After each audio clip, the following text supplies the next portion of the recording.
Hello, folks.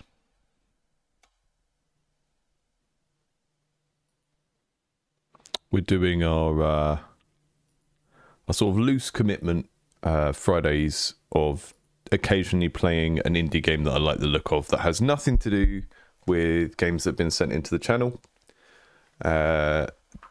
Mainly so we can have another opportunity to hang out and chat, and so that you can see what else is out there and interesting things that people are doing with games and game design. So yeah, if you're new to the channel, welcome. This is my usual schedule. Tuesday, Thursday, streaming 10 GMT, which I know is an awkward time for people in other time zones. So for that reason, every other Thursday, I'm going to be doing a later stream. So we're going to move the playtesting supporters game streams to be a bit later. Just so that we can kind of move it around a bit and get some different people in. But yeah, every Tuesdays I'm doing development on my own game. Game Maker are very kindly sponsoring me to continue doing that, which is great because I was going to use Game Maker anyway. It's the engine I know how to use the best. Thursday, I do Indies Under the Knife, where you send me your games in, and if you want to send a game in, indiegameclinic.com, there's a form on there for that. The reason I only accept games by the form and not by email is that it is a design teardown show. I tend to be quite critical, and if I just did that with every game that gets emailed to me, some people would get very, very upset because they're sending their games out hoping to promote them, not hoping to get feedback on them.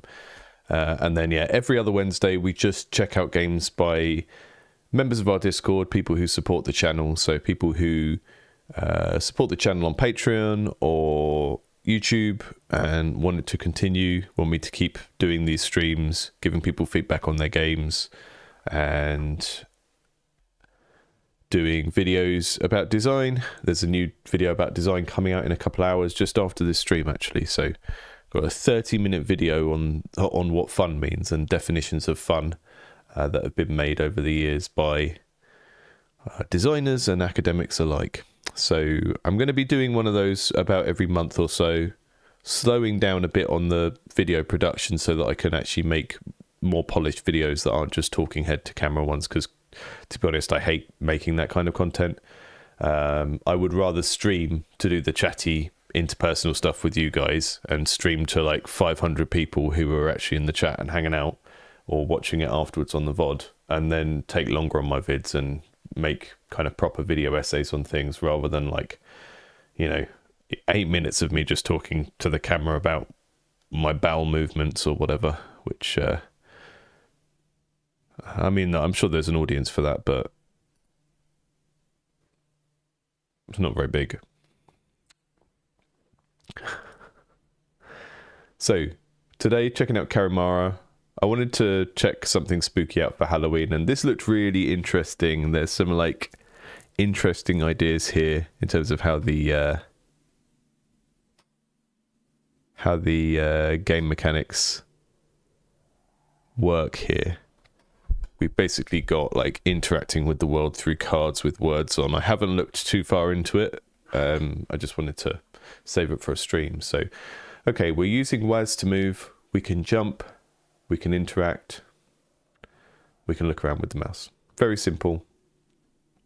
Look, we look around with the mouse, and then the mouse click also does something.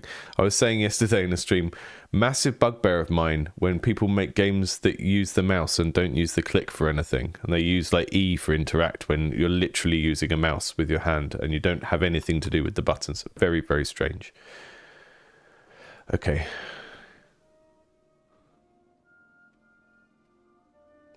Beneath the forlorn limbs.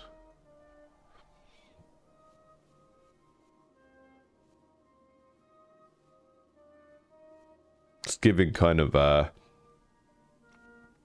Russian folktale, Baba Yaga type vibes, crossed with Inscription. Although Inscription already kind of has those vibes. Frog. Once upon a time, beneath the shadows of a long-lost forest,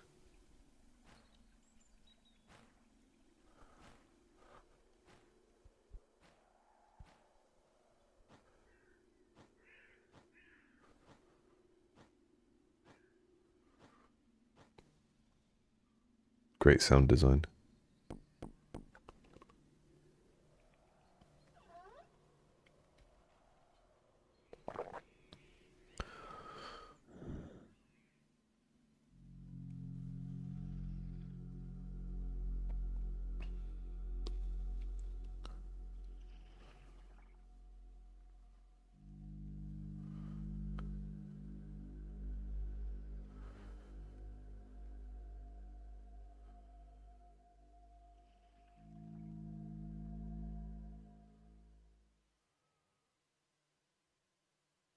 You've never seen anyone look so threatening while eating soup.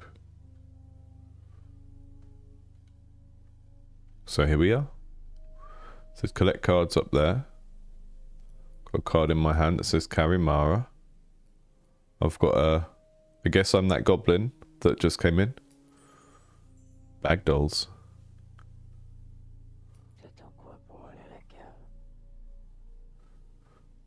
Just go to the cellar. I'm not sure I want to be in your cellar.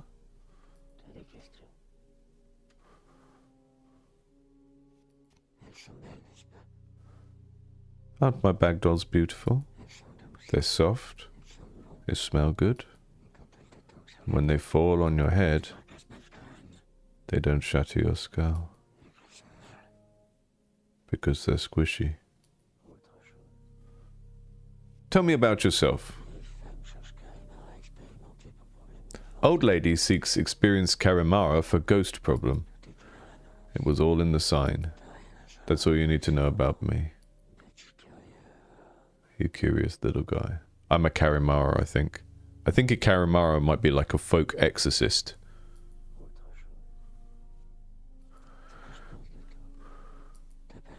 You don't look very strong nor very intelligent. But hey, only you bother to do this dirty work around here. So we make do. Okay.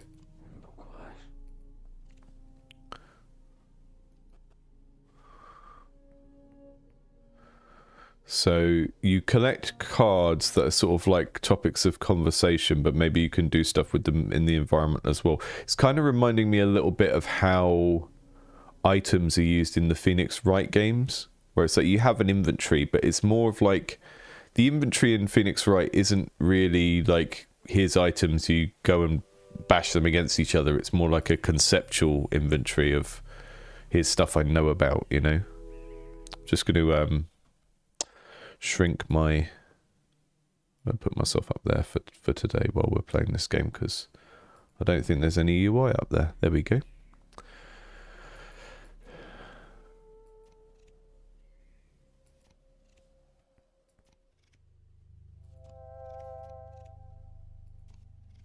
So I can't do anything with that because I don't have anything that would interact with that.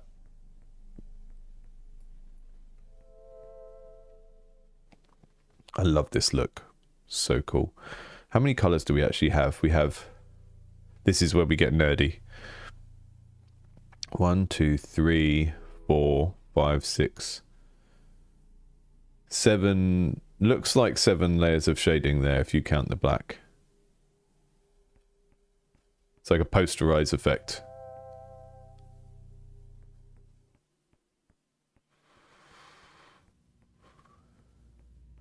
So she said there was a ghost down here. Is that supposed to be a ward? Is it broken? As the ghost has broken your conventional ghost fighting measures. Got all these lovely stone bottles. Gonna do Gordon Ramsay down here. What is that? What's that? I wasn't impressed to find the old lady had a cat in the kitchen where food was being prepared. What is that? That was creepy. So I go down in the basement and I start rooting around investigating, because that's my job. I'm a basement ghost removal service. I look up there. She's just spying down at me. It's definitely an interesting dynamic to set me up with a scary situation, right? a spooky situation where I should be scared because I'm dealing with a ghost, and then to make the person I'm supposed to be helping creepier than the ghost, because I'm more worried about her than the ghost at the moment. She looks like she's going to eat me. Okay, there's a way down there. The way over here. This way has two ways. We'll go all the way left first. She's got a very confusing basement. We're just going to keep to the left. Hello? Ghost? Carimara here. I'm here to find out what you want.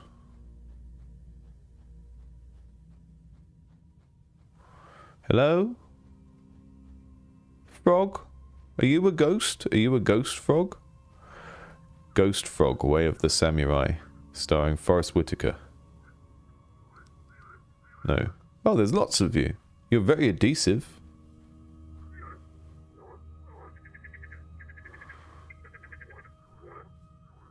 That one's got a little one on it.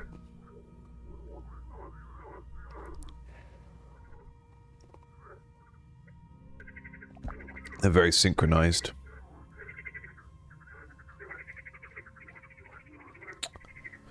So, are the frogs here because of this, or is that unrelated? Oh, look, the walls are breathing. This, mood-wise and aesthetically, this is so my jam.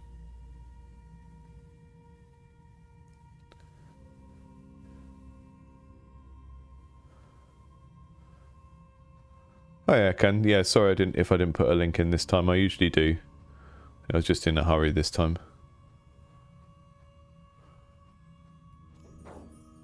A floor.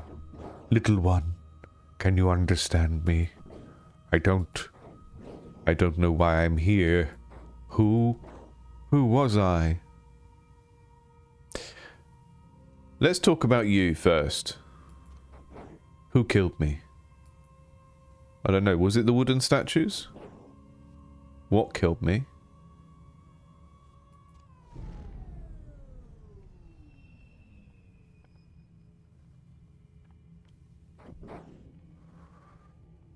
Are you mocking me? Get out of my sight.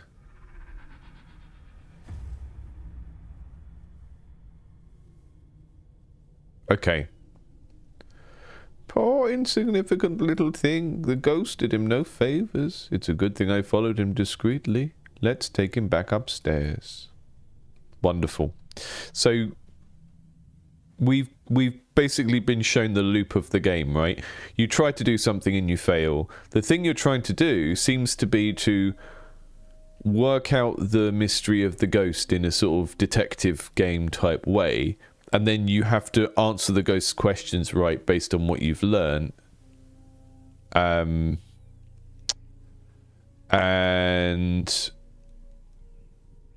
then you pass or fail, right? And then what they've done there is just give us a little bit of narrative framing of like why we restart the game, which, hate to say this, if you're working on a roguelike, which is not a genre of game, it's a format. If you're working on a run-based game that has loops in, all of the top performing games in that category have some sort of narrative design that frames the loop and why you're kind of failing and restarting. A lot of people think they can skip that part. I think you need an idea of why the player is restarting, even if it's not something that's spent loads of time over in the narrative, I think, most of the time. Especially in something like this that's very mood driven, where you're supposed to, you know, be immersed in the world. There's a shed. Air can. I'm getting sick and seeing cards in every game. At this stage, it becomes a UI element. I mean, it is a UI element. It is a form of interface. Cards work fine in video games. I struggle with dice in video games because they always fail to live up to what's cool about dice in the real world, which is how they feel to roll. I'm totally fine with this being cards because I think if you think of what the alternatives would be to deliver this gameplay, like a neat little aesthetic picture and name of a thing is better than just having a big menu, which, you know, I think when you're weighing up design decisions, you always need to think about, like, what were the alternatives? Like, why have they done this instead of something else? And I don't think any of the alternatives to doing this with cards would make sense.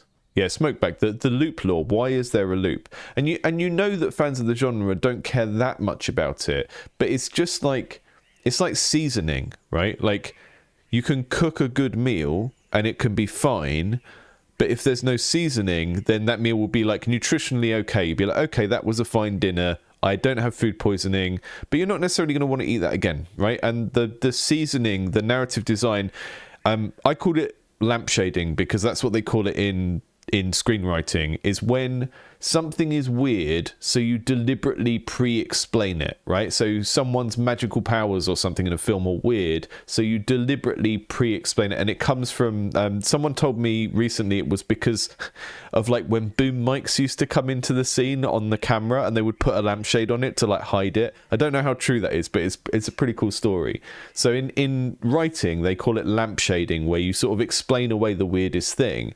And all of the kind of high indie, you know, high performing top end of games that in this genre, like Hades and Pacific Drive, all of these games that have a roguelike loop and are perhaps more well known and more popular, they have that kind of narrative frame of why you keep restarting. And it's worth thinking about, because once you've got it, it might be a little bit more work to implement, but it also makes a lot of the other design decisions in the game easier, right? If we decide that someone is dying and being reincarnated, it's like, yeah, whatever, okay, that then makes it easier to make other decisions about the game because you've already got this kind of theme locked in place.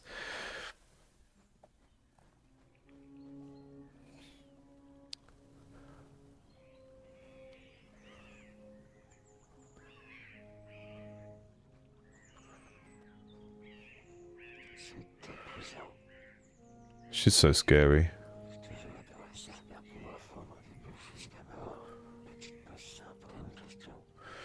Tell me about the falor in your basement. A falor? To me it's a ghost, but okay. It's settled in our cellar. Some nights you can hear it howl. I feel like it's calling me. It keeps me awake at night. Find a solution. That's your job, isn't it? I'm sorry, I just get so jumpy these days. I don't get much sleep. Tell me about the wooden statues in your basement. I made them myself. They're cursed. That was a great time for her to take a big swig. I just realised that we've got the chat in a funny place on this stream. This is why we don't move stuff around after we're live. Give me a sec. Bam, bam, bam, bam. Can't move the chat box because it's locked. There we go. They're cursed. Some years ago, they started falling off by themselves. I couldn't bring myself to throw them away. To the cellar, at least. They can't fall any lower.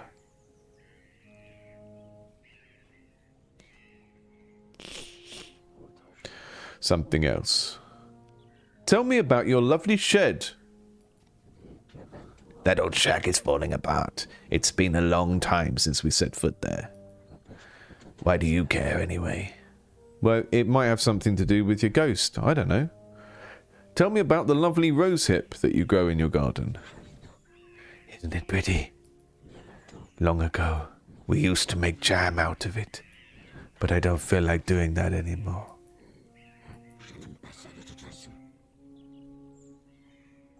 She's got bad vibes. It's just bad vibes. Obviously, clearly unhappy, but I'm not convinced that the ghost isn't going to be something, you know, a product of something that she's done wrong, you know? Tell me about your lovely chest box. Lavender. I store my lavender in it to stuff my dolls. Nothing you'd be interested in. Well, I mean, they're doing a lot of Scooby-Doo logic here. Just like, oh, that's not important. It's like, well, it's going to be important because you just told me it's not important. Like oh, that's the least important thing. Oh, it's going to be the most important thing then, isn't it? That's just how.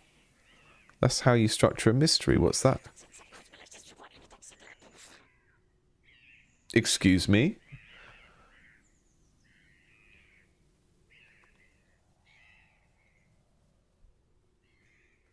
I'm waiting for that selfish hag to look away so I can steal some of her grub.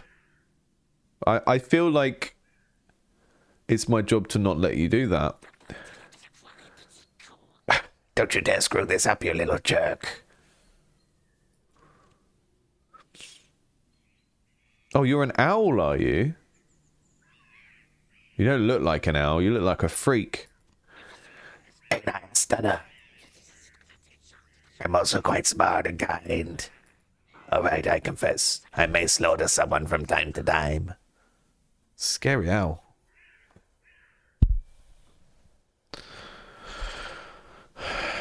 Tom Waits song character looking MF. But most of the time it's well deserved. Tell me about the falor in the base. Are you in cahoots with the falor? Is it edible? Okay. I mean, it could be. I think it's more of a sort of spirit entity than something. Don't give a shit. Okay, fair enough. Tell me about the bag dolls. I tried eating one once. It was disgusting. They were full of flowers. It's Violet's new hobby. Now that she's stopped sculpting. Crazy to be this superstitious. The old lady is losing her marbles. Okay, so the old lady is actually called Violet. I think that's the first time we've learnt that. She's been living here for ages, but some years ago she ended up all alone. Since then, nothing's gone right. Nobody gives me anything to chew on anymore.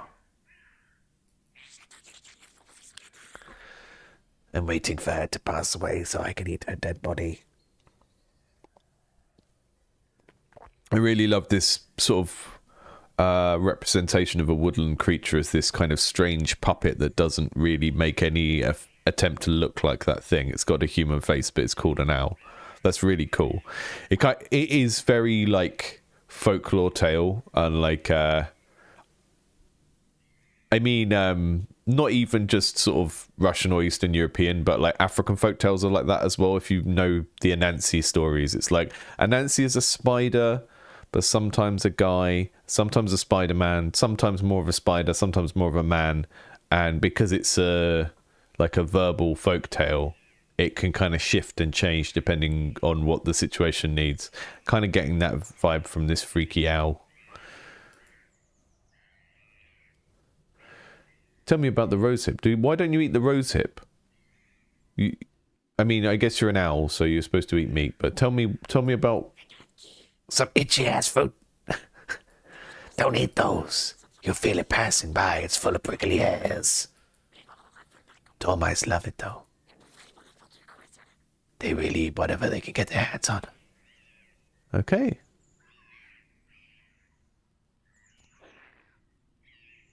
Oh yeah, the characters don't have voices. I'm sorry, I'm reading over them because some people don't watch the screen when they're watching, so I tend to try and read character dialogue out when I can.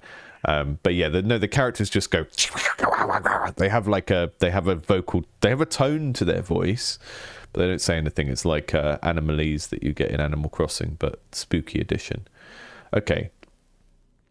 So what have we learned so far? We need to resolve the basement thing, but we need to actually find out what happened, because the falor, the spirit in the basement, gets angry with us if we tell it the wrong series of things. So it really does feel structured kind of like a Phoenix Wright game, where you're going around collecting evidence, putting it together in your head, and then you're kind of tested on it.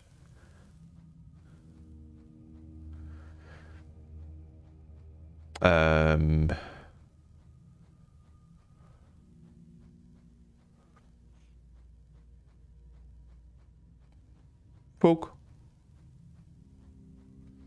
So that's interesting as well. So the frog spirit statue leads to where the frogs are. Okay, so there is a little bit of a kind of... These things are a guide. I think if I go back in there, I'm just going to end up dying again.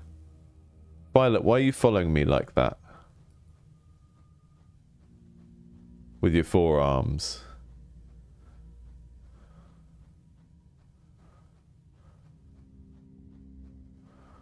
We're going a different way. I'm trying to map out all of... Okay, so that's the cat head that we saw before. If it is a cat. I don't know. We've got a crane here. It looks like a crane with 3 legs, though. Another cat there. The old lady likes cats. Okay, I'm going to go and talk to the Falor again, even though I think I understand how it all works now, and I think... That's where we go to the frogs. I think the Falor is always going to get angry at me if I say the wrong thing, and then I'm going to go back around to the being knocked out type scenario. It's me, the Carimara. The little exorcist goblin.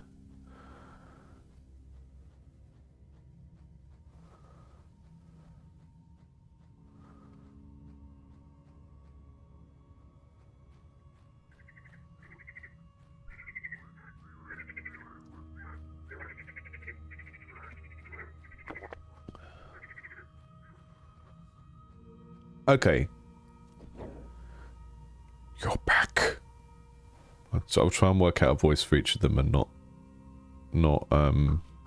keep changing because it's confusing. You're back. Have you pondered my questions? This time, don't make any mistake. So, who was I? You were the Falor. So they've start off with the question that you can't really get wrong to like get you into doing it. Who killed me? I'm going to say the old lady killed you. What killed you?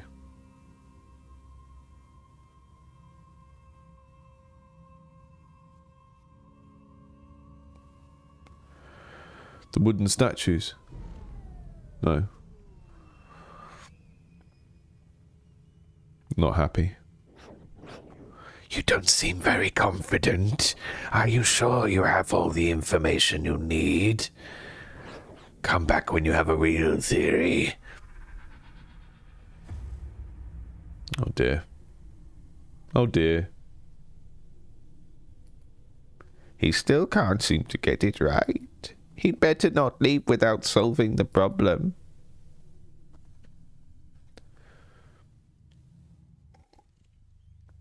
Different dialogue lines each time you get KO'd as well. Little attention to detail things. You've got so many arms, Grandma.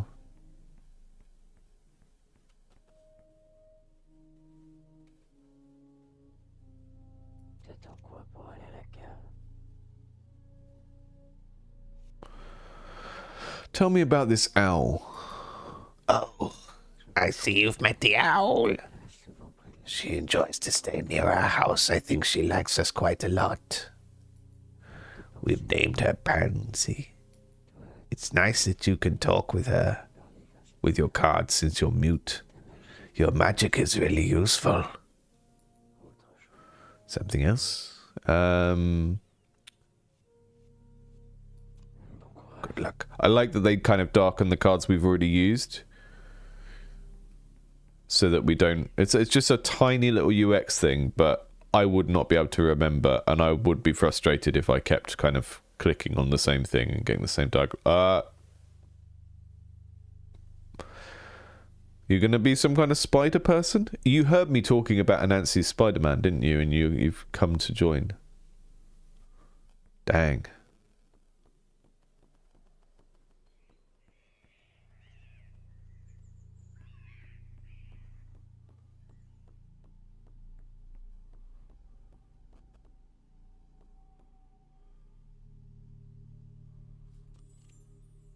Hello, suspicious hole. Tell me about yourself.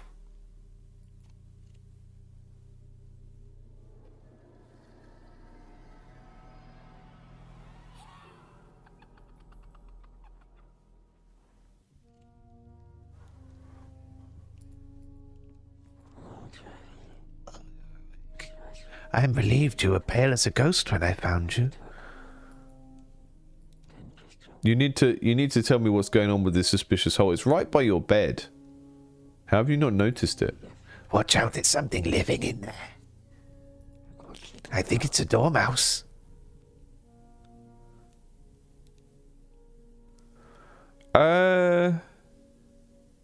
I don't know how they consistently get the color banding for fur. I think some of it will be baked into the texture, but it's a posterize effect. That's how posterize just sort of takes all the colors in an image and crunches it right down.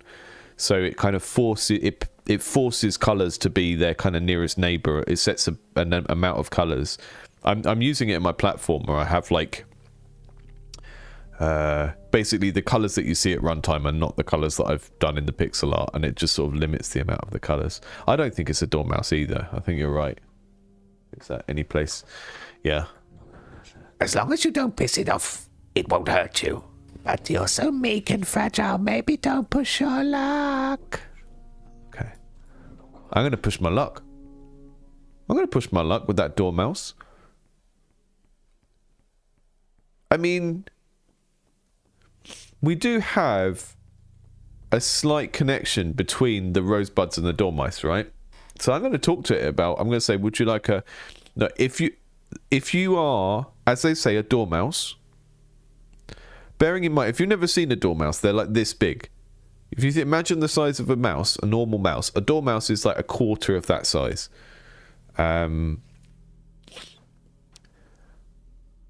It could be two dormice sat on top of each other.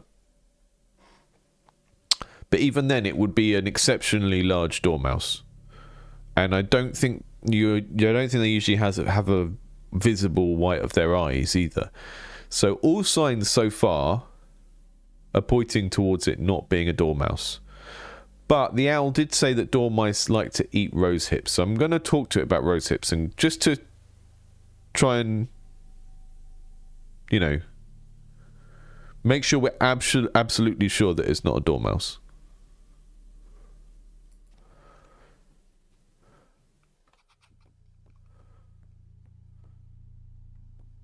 Excuse me? Hi. Some rose hip. I smelled some rose hip.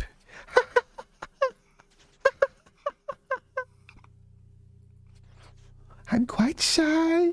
My dad told me to never talk to strangers, especially noisy little bastards like you.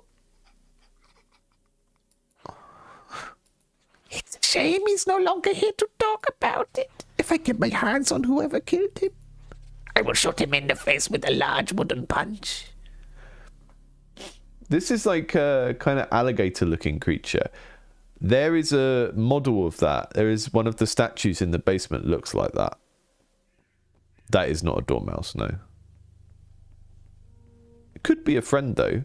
I know it wasn't friendly the first time, but maybe that's because we were just getting in its face wrong.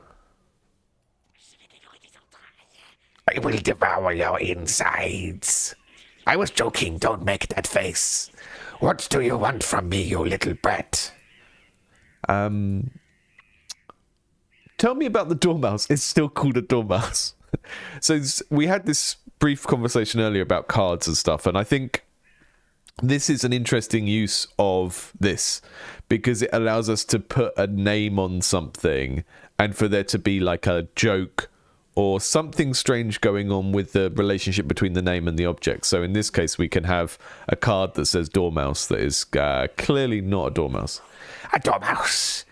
I knew there was one left in that hut. The absolute vermin. They lurk in the shadows, and as soon as your back is turned, they're pranking you. They steal your stuff. They trash your place. And they throw at your face all the crap they can find. It sounds like they're describing a poltergeist rather than a dormouse. At first it's funny. In the end you want to slaughter all of them. Okay.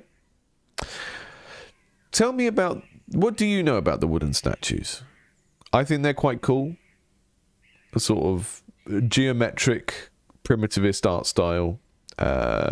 They look like what they represent, but I feel like the eschewment of realism gives them a character that makes them greater than the sum of their parts. That's my appraisal of the wooden statues. What do you think about them? As an art critic, as a renowned art critic in the anthropomorphic owl world, what do you think of the wooden statues in the basement?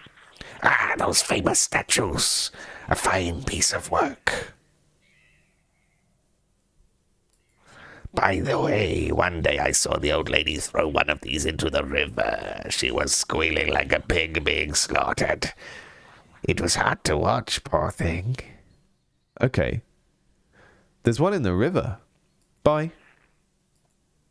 I'm gonna go and check out the river. Thanks, because you told me there was gonna be a thing out there. I think there might be a day and night cycle. I'm not totally sure. It seems that there might be times of day. That is an owl. Have you never seen an owl before, KP? That's an owl. That's an owl that is just owling out. Right. So the owl has told us that Violet once threw one of her statues in the river. We can't go to the river, although maybe that's a time of day thing. Don't know. Oh no, go sleep.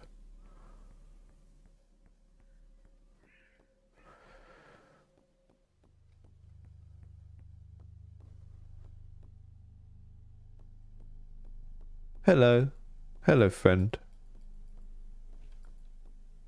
Are you going to stop me sleeping? Is that what's happening here?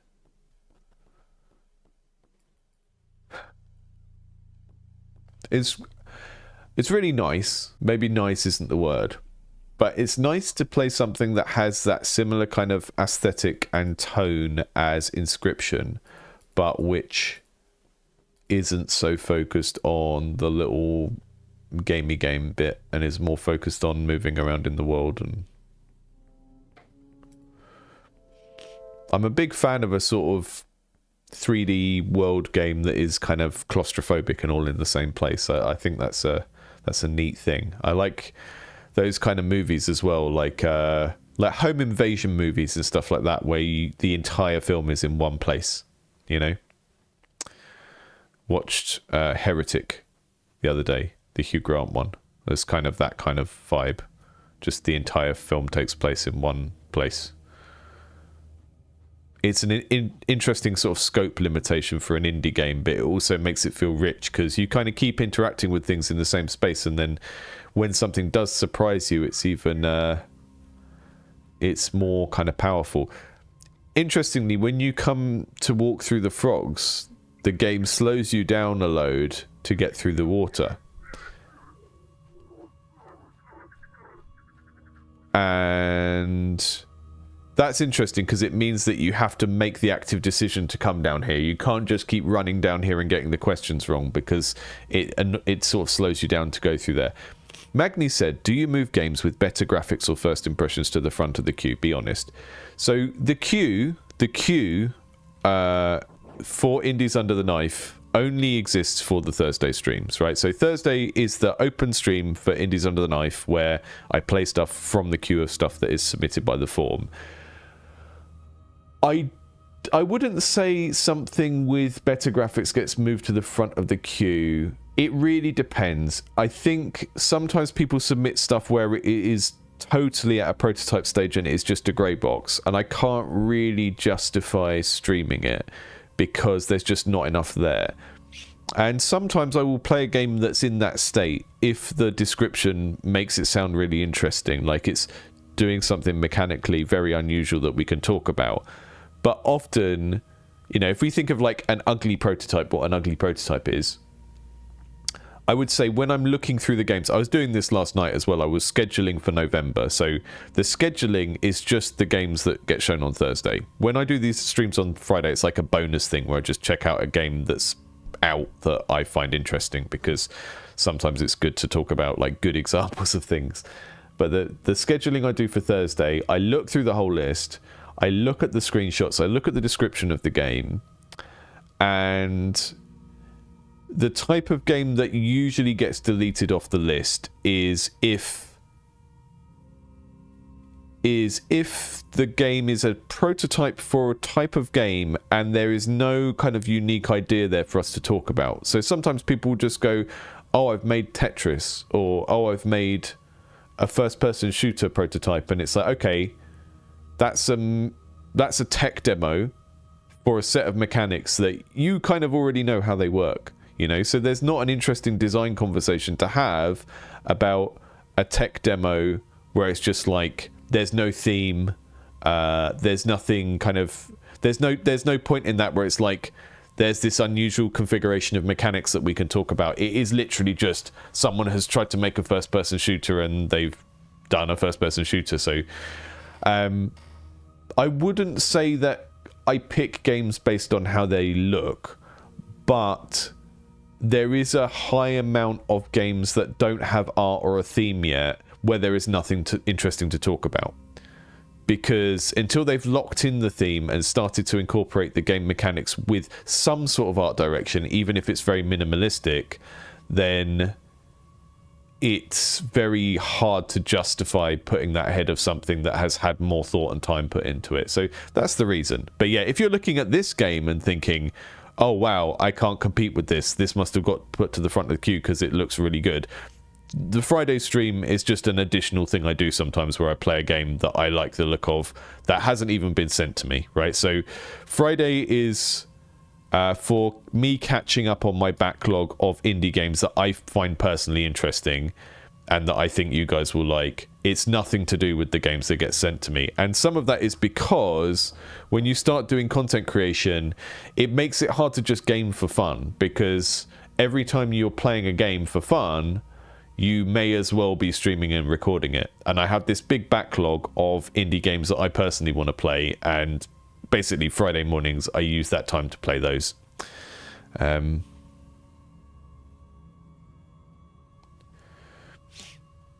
Have you pondered my questions? This time, don't make any mistake. Magni, if you can rephrase your question to be about the specifics of your game, then I can answer it. But it sounds a bit vague. I'll tell you what I always tell people about marketing, and particularly writing Steam descriptions, right? I don't often give advice that is like, you should always do this, but this is something that counteracts most boring Steam descriptions. And that is, when you're describing your game, when you're putting the little synopsis when you're doing the little synopsis that you put on Steam, or you are writing that top paragraph on your itch page. You know, itch gives you loads of space to talk about your game, but that top paragraph that describes the game in like 3 sentences, address the player or the reader as if they are the character in the game. Don't address them as if they are a person looking to buy a game, right? So don't say things like, in this game. Talk to them, if you've made Ape Out and you're a gorilla running around, talk to them as if they're the gorilla. If you've made a combat game where you're a samurai, talk to them as if they are that character, right? This is how call to actions work in marketing. So when you write marketing copy, a call to action is telling people to do something, and it's phrased as an instruction, and that puts the person's mind in a sort of a state of like they're already thinking about doing the thing, right? So an example would be when you see like a food item in a shop and it says buy one get one free. It doesn't make this long-winded logical construction of, if you buy one of these, you will get a free one. It starts with the instructive verb buy one, get one free.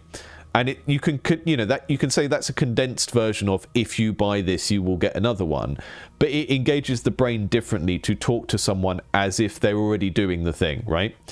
And there's a similar thing with kind of storytelling when you're marketing a game. If you just shortcut all the bit where you say, hey Steam user, if you buy this game, you will take on the role of a wizard. Don't do that. Just talk to them as if they're the wizard. And another reason for doing that is that when you're doing marketing, you are not trying to talk to everyone. You are trying to sell something to the person who that would be the perfect audience for. And that means that if you have to do something that alienates 99% of people, but it makes the 1% of person that wants to buy your game really understand what it is, then that's the right thing to do. So you know, early in the week, I put up the redesign of my black metal ludonarrative dissonance shirt, and the only person that's commented on it so far is like, I can't read that. It's like, yeah, you're not supposed to.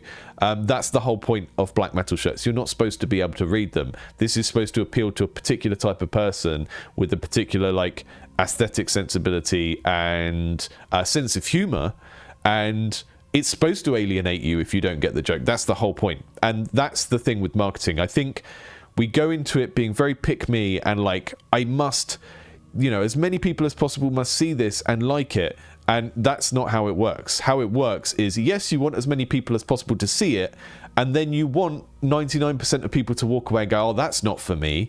Because if you've constructed something like that, then the 1% of people do like it, will really like it, and that will make the difference between them buying your game or skipping it to play something that is like a slightly better version of the same thing. So when you talk about like how do I market this type of game, you need the fantasy, you need the theme, because you need to be able to talk to the player as if they are that character, right? Not just like abstractly and dryly describe the game mechanics, because you don't need to do that in like a marketing synopsis, because Steam has tags anyway. So if you start your description of your game by saying a set of genres or saying the art style of the game, you are wasting your first sentence because those words are already in the Steam tags. Yeah.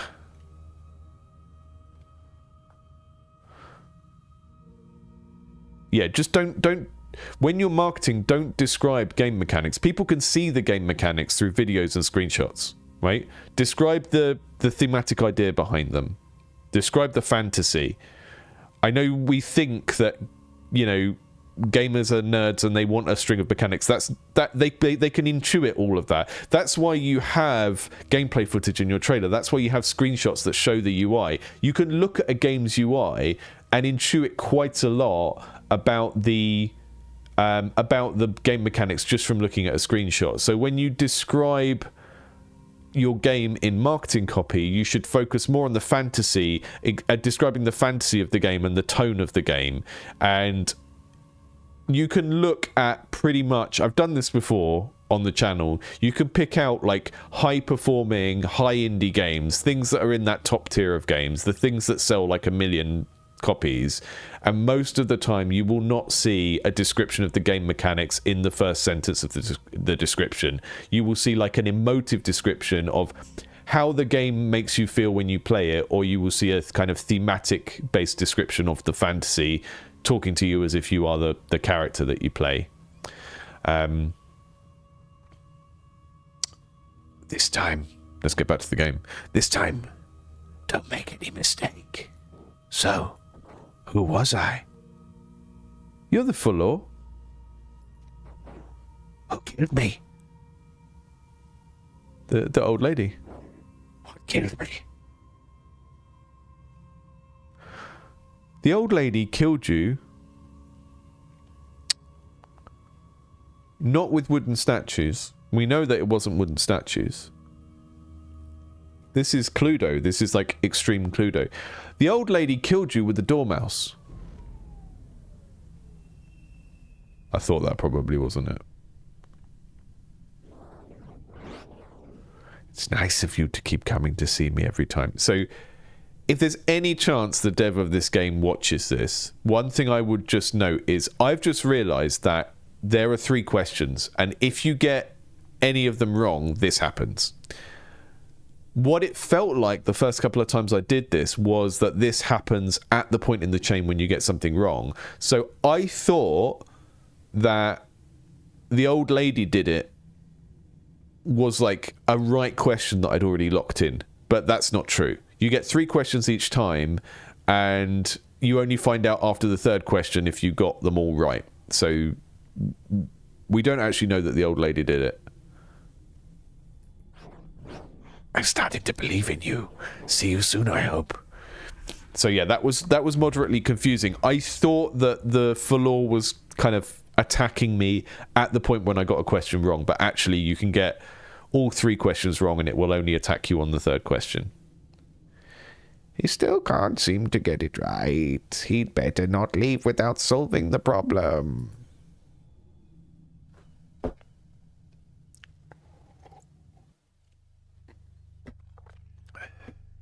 I think the other thing about the question that you were asking earlier, Magni, about how a game looks, is that they're called video games.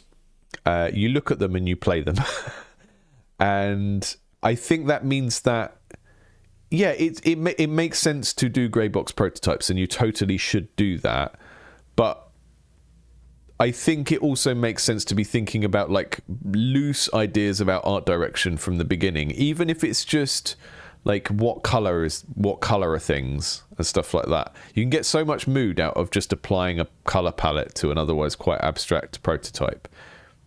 And it just gives a lot more it gives people a lot more of a sense of what you're going for in that game. So I totally don't think people should like over polish their prototypes before they've tested them and stuff like that. But I do think working out an art direction is part of prototyping. And that's what concept art is. Concept art is a prototype for the art for a project, you know, whether it's a game or a movie or whatever. Concept art is a type of prototyping. We just don't think of it that way because prototype is a word that we associate with like technology and product design. But if you're in a big team and you've got a programmer and an artist and a game designer and everything like that, everyone's going to be working on parallel prototypes, and doing concept art is one of those prototypes, and doing a game prototype is another one.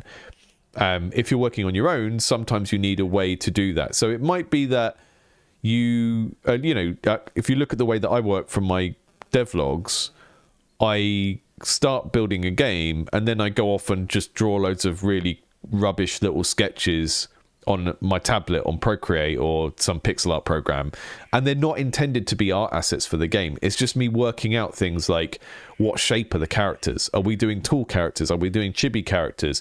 What color are things in the game? And then as I start working out the mechanics, then it's like, okay, what are things in the game that people need to pay attention to? So what can I color code to make it stand out? And I start from that level of like doing the art direction based on what's significant to the gameplay and based on the mood, and just painting really broad strokes of like, okay, in my game there's color coding for rooms, so we've got green, red and grey rooms. What shade of green, red and grey is it? And then how do other things fit into that? Like what items in the game need to stand out? That's all stuff that's super easy to do very early on, even if it's just, I've got this coin, is it a yellow coin or is it a silver coin or whatever. That can affect the mood quite a lot, I think. Right,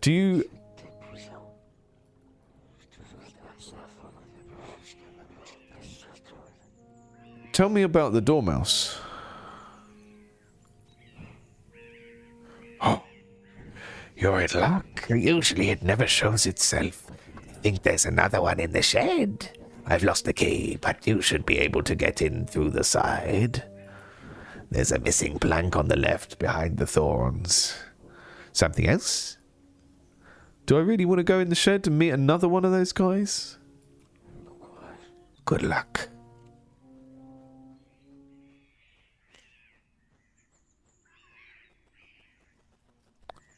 Is this the...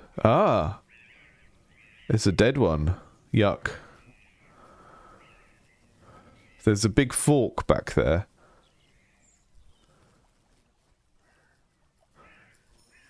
Dead dormouse.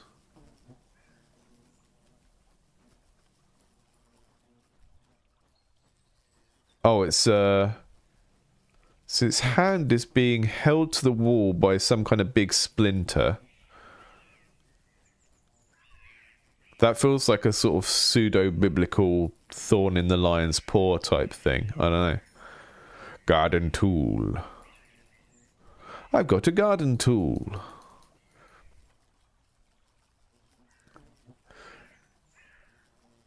The only thing that's bothering me about this game so far, and it really is the only thing, because, you know, when I look at a game, I try and judge it based on what the game is trying to do.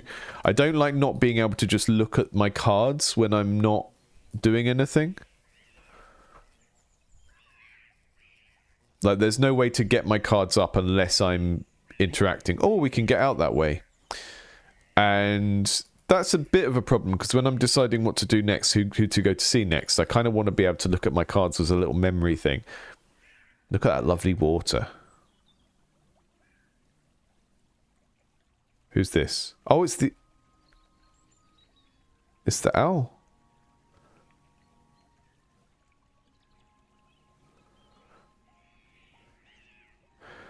I wonder if the statues keep away the different spirits, and that's why the owl is coming, because it doesn't have a defense against it anymore. I don't know. We're going to get all the drama and the gossip about... Oh, hello. What's there? Is this going to be Violet's husband grave or something? So we've got access to this whole other area now.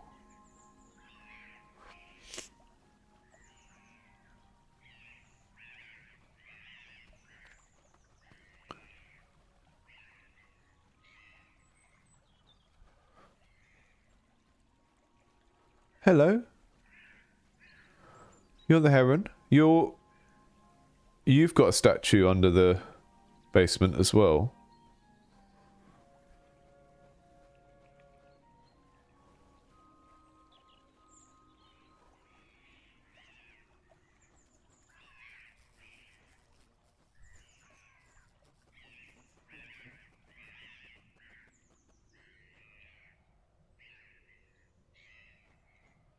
So the thing one of the things I'm impressed about with what's happening with the art here is we're talking about the posterize effect earlier, but it's not a global posterize effect that's over the whole screen, because that purple in the sky is nowhere else. So I think there's like a posterized shader being, and again, I don't even make games in 3D, right? I have a basic understanding of how that works based on talking to other people about it. But there's shades of purple in the sky that do not exist anywhere else in this color palette. So I think maybe there is a shader being applied to these things locally, or they've just been all made in that art style. But you can see, like, when you get up close, there's a sort of graining there between the light. There's a shade of grey that's between the lightest and the next one down, and then there's a sort of stippling effect. It's really cool. I'm waiting for that selfish... Okay, that's what you said last time. Tell me, did you know there's a statue of you? Oh, you found it. There. Violet isn't playing with a full deck. Instead of looking for a culprit, she preferred to pour out all of her hatred on this statue as if it could act on its own. It's always me who has to do the dirty work in this bloody house. I found a dead dormouse in the shed. He doesn't care. I found a garden tool. The garden used to be beautiful and well maintained. Now it's hard to hunt with all these weeds. There's nothing left to put in your gullet. How sad.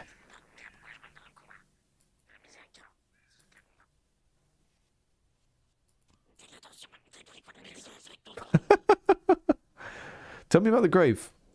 What a waste. Burying a delicious fresh corpse like this, she could have at least left me those pretty eyes. Very nice. Tell me about the shed. It stinks of death down there.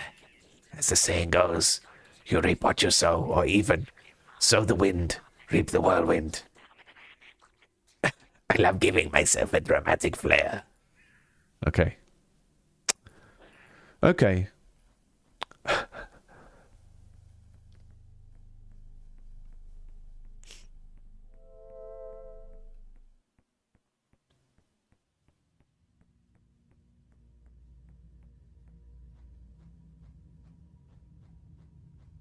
Okay, we're not going to go to see the spooky, because we don't have any more information about what actually happened.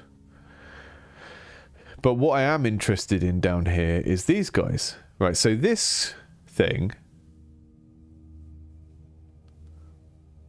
we've not seen this anywhere. Oh look, we've got froggies.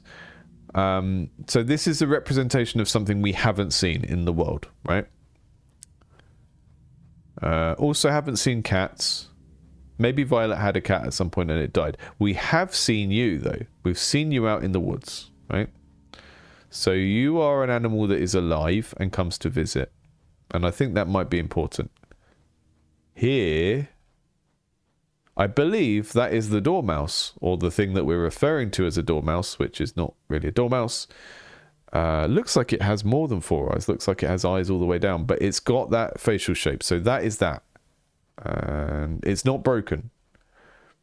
And I do wonder if the brokenness of these statues is significant in some way, because some of them are broken and some of them are not. You frog? Froggy big boy? Right, that's where the floor is, through the frog chamber.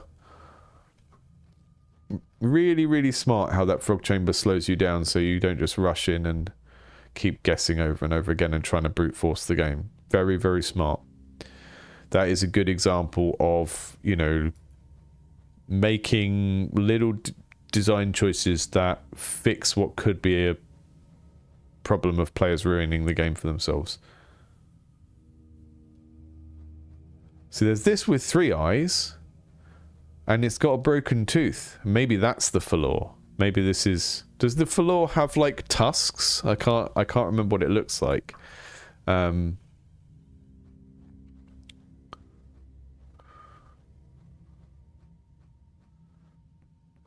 Stop spying on me when I'm trying to work.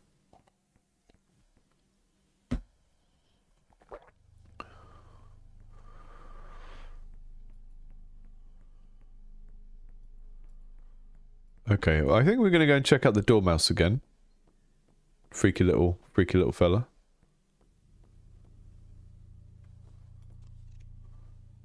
I'm going to talk to you about the dead dormouse.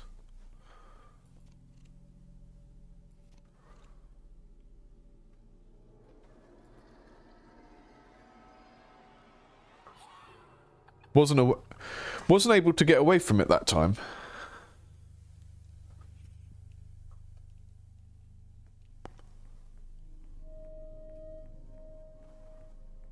The time when I talked to it about rosebuds, it came out and then I sort of backed away from it and I was able to move. So let's try that again. Rose hip. That brings it out and it just talks to you like a normal one of them then.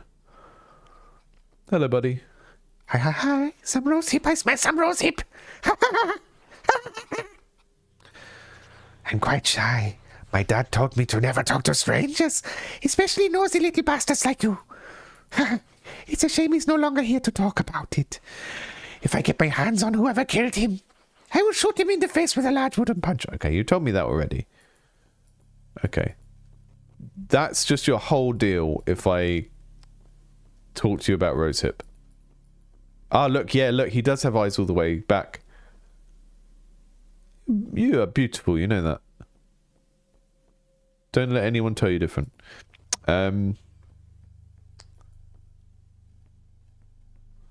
What's out? Is that then? Yeah, I think we can get out there normally.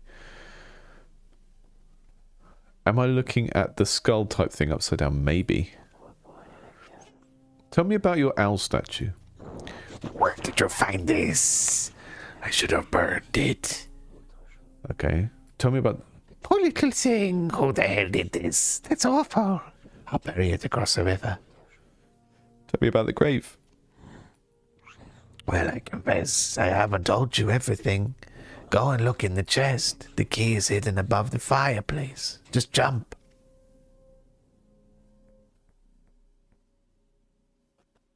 Is that the fireplace? That's not the fireplace. Where's the fireplace? There's the fireplace.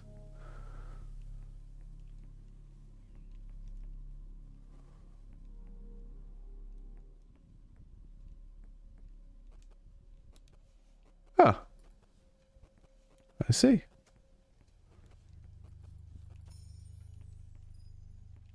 I'll have a little nap first. Just because I can.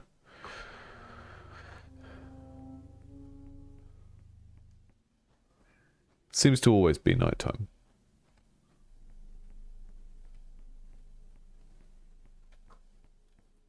I think when you hire a supernatural pest control, you should just tell them everything up front.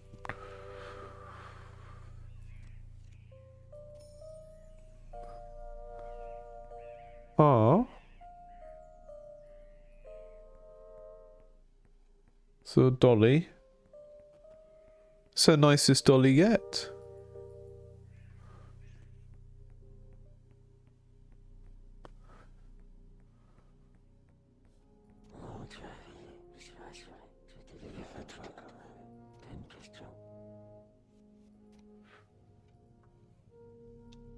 You gave me the key. She's not going to talk to me about Lavender.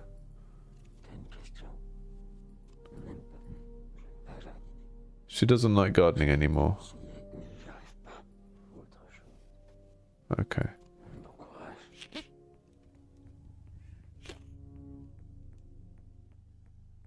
We got some lavender.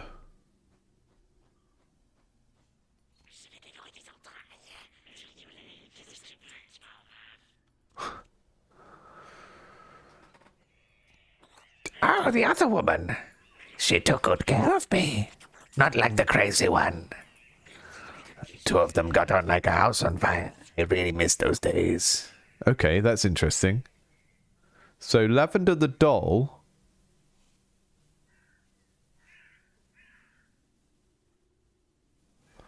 Lavender and Violet used to be friends, but now she's a doll.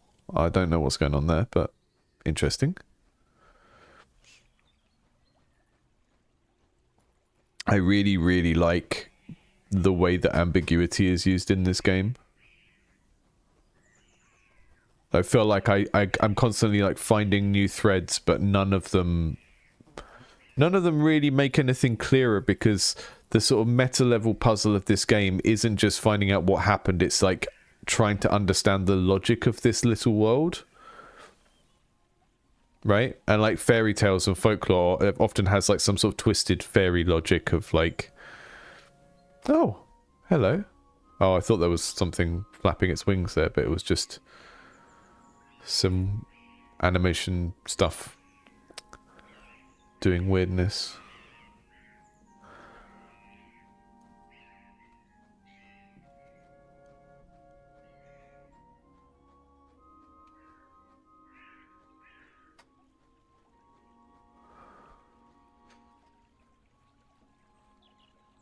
We go to the grave, we get some lovely flute music.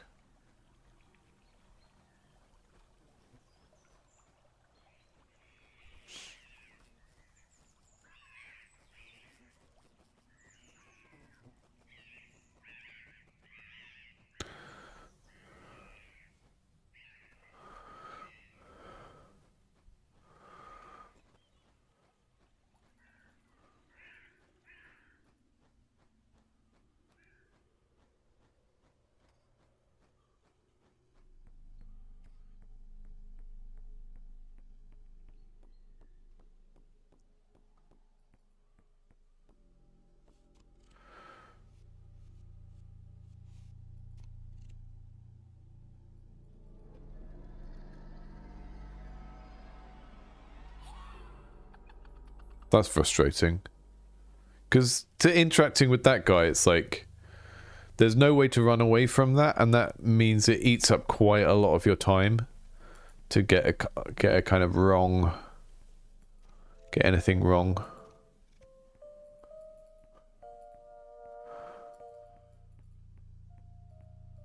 I love the little area-specific bits of music.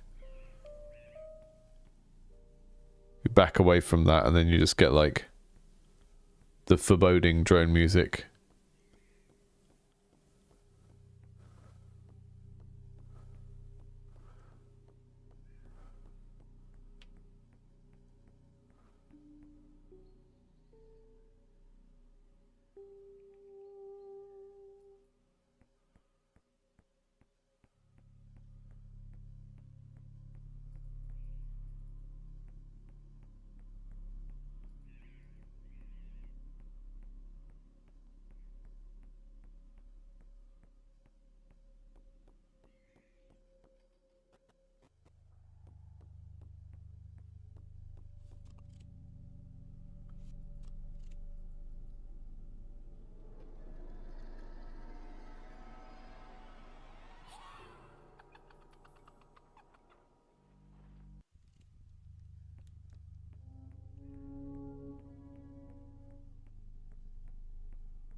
I think there might be different times of day, because sometimes this cauldron is lit and sometimes it's not. Hard to say. It's hard to tell which things are significant.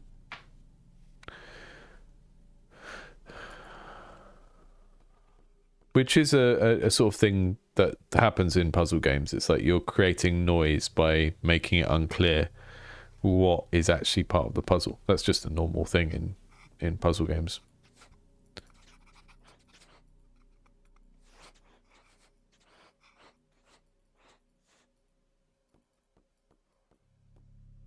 So how do I benefit by getting them to come out?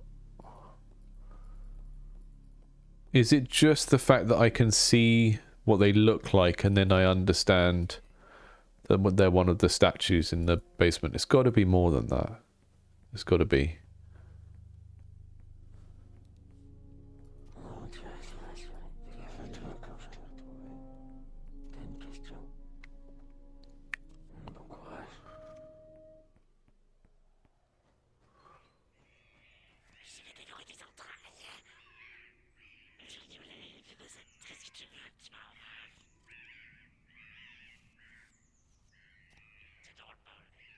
You're terribly ugly, but it suits you.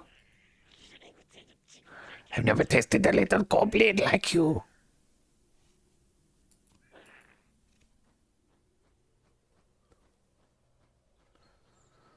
Ah, there is a crescent moon up there, so something is happening with time changing.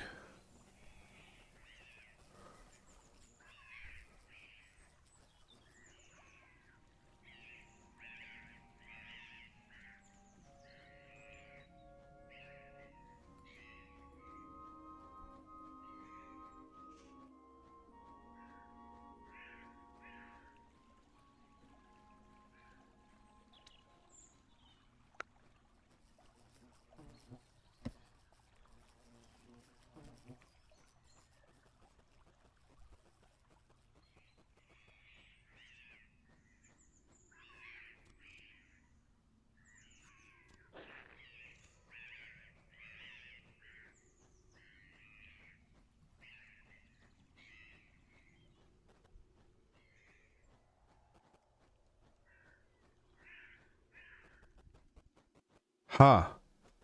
Oh, I can jump up there, but I can't get over that bit. So there are some jump puzzles in this game, because we had the one with the key.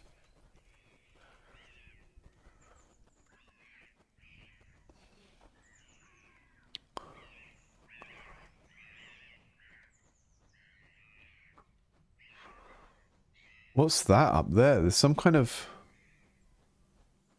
tree house up there? That seems like it would be significant. So maybe there is a way to it from... So when we got in here... Oh look, that green as well, that's like a specific colour. So maybe a lot of this looks like post-processing but is actually local. Okay, so when we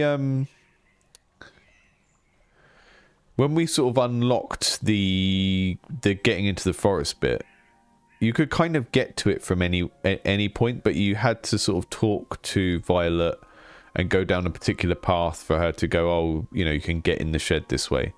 And then from the shed, you had the opportunity to come out into the forest. I do wonder if there's going to be more of a path, because it looks... That building looked like... I don't know, it's such a small scale game that it makes everything that's in it feel like it's probably got significance. Hello?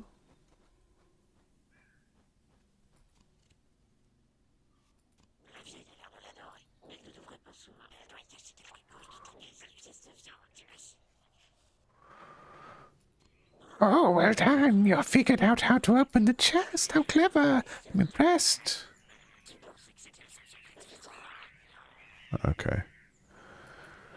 Some of the dialogue chains are just like kind of character work to show you more about the personality of that character rather than to tell you a new thing that you need to know.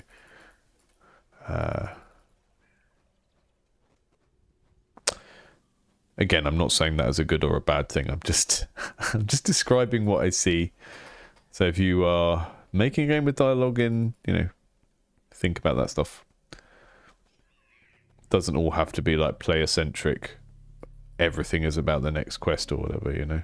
Some of it can just be mood or character stuff.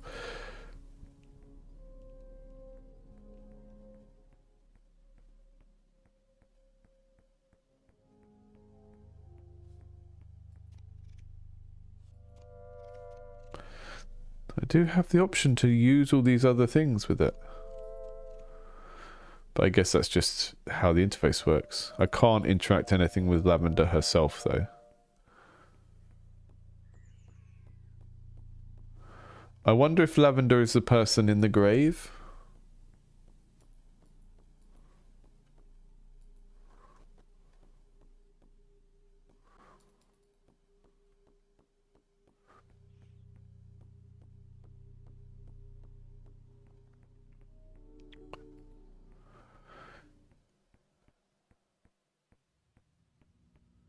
Coffee in the chat said, do you like Nuclear Throne? I played it for a little while when it first came out. I don't have very strong feelings about it.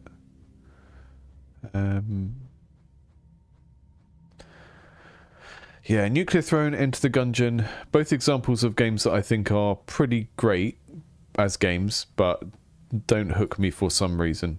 And I couldn't really explain why that is now.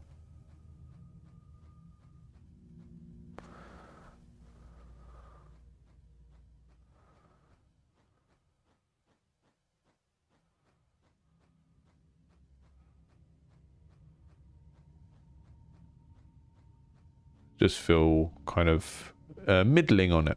Not something that I don't like, just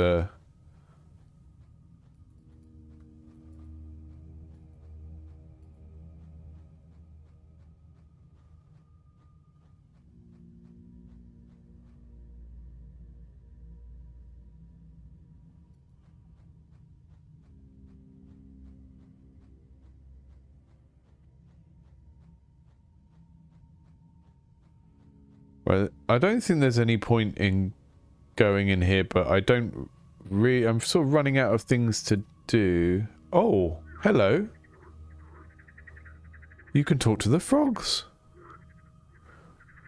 You should be left here alone. That's my frog voice. Her place is among us. Do you all have something to say, or is it just... We miss her so much. You must help us. We need you.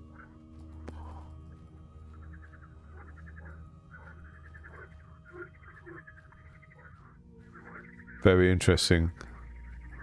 We miss her so much. Bring her back. She must return.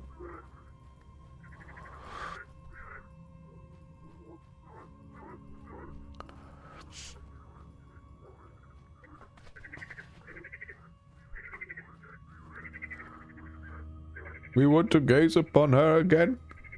Yes, look at her. One last time. Who are you talking about? Who are you talking about? Are you talking about Lavender?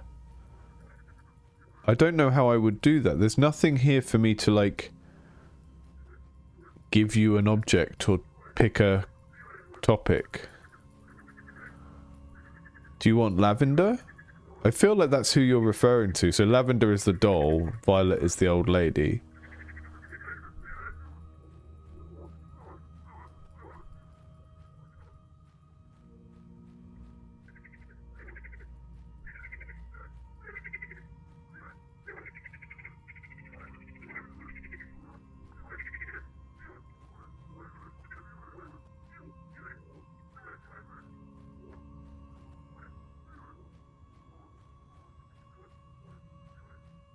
Oh, hello.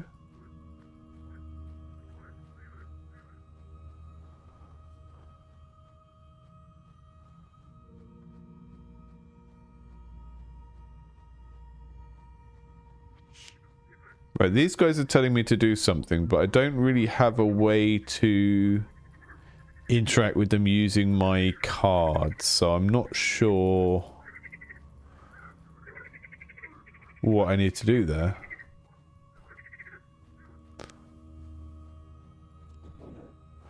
There's definitely some sort of like...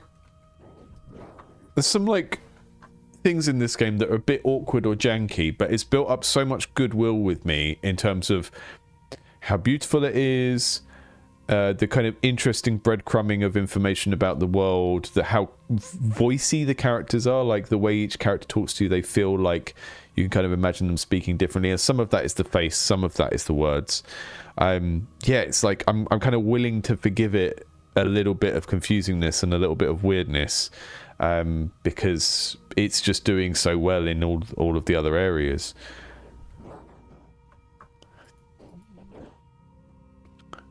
Who were you? So maybe the Falor isn't who they were. Maybe they were... Maybe you were Lavender. Who killed Lavender? Someone killed you... I think a garden tool is the closest thing we have to a weapon. Someone killed you with a garden tool. Or maybe... this is the spirit of the dead dormouse and someone killed that with the garden tool. Because it is in the shed where the garden tool is. But I'm going to say you were Lavender. And...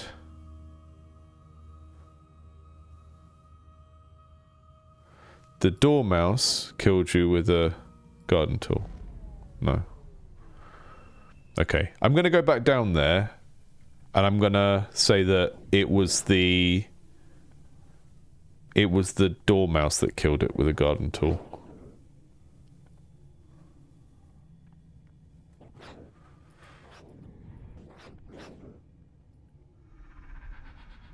Sometimes what feels pointless at first glance hides the biggest truths. Okay.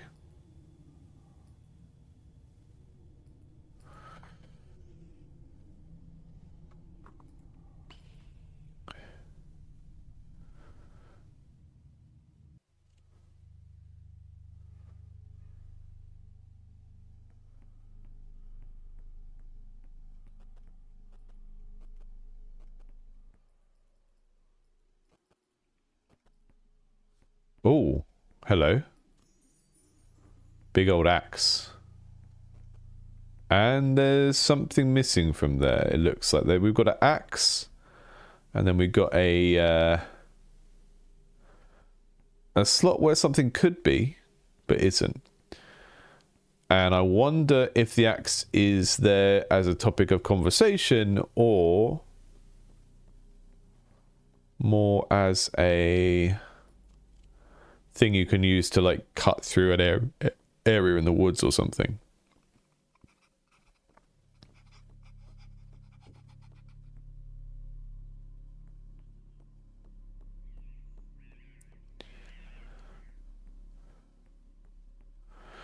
Yeah, whoever made this spent a lot of time on the sound design. I will check that out, but like I'm only going to stream like 30 more minutes of this, and then in the last 5 minutes I will just kind of nip on the Steam page and find out more about the dev, because I think there's something... I don't know if this is a team or one person, but it's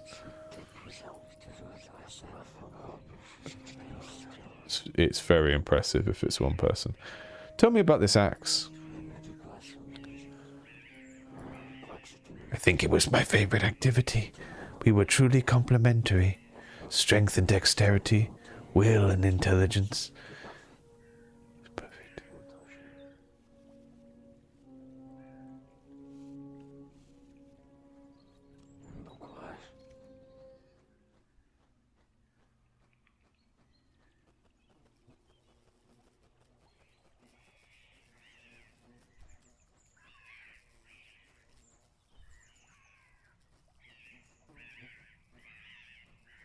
Can't seem to interact with that.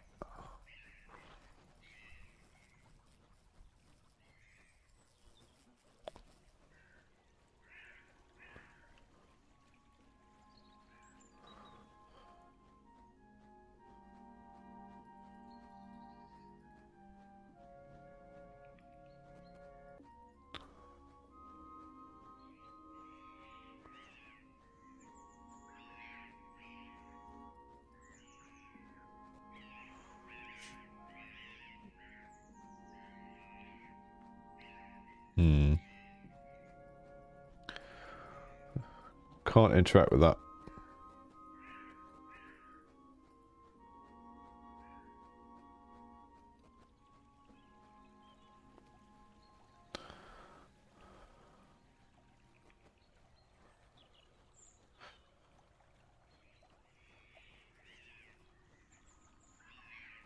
I wonder if there'll ever be a way I can talk to the heron.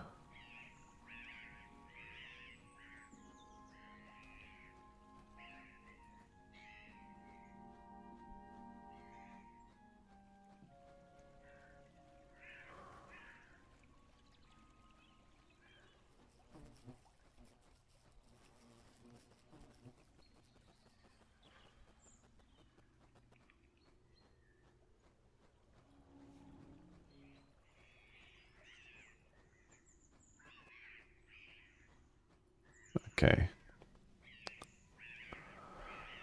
I'm going to talk to you about an axe.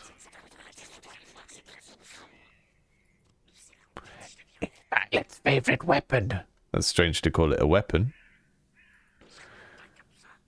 It might not seem like it, but these two were the best warriors in the region. They had plenty of enemies. No one could even compete.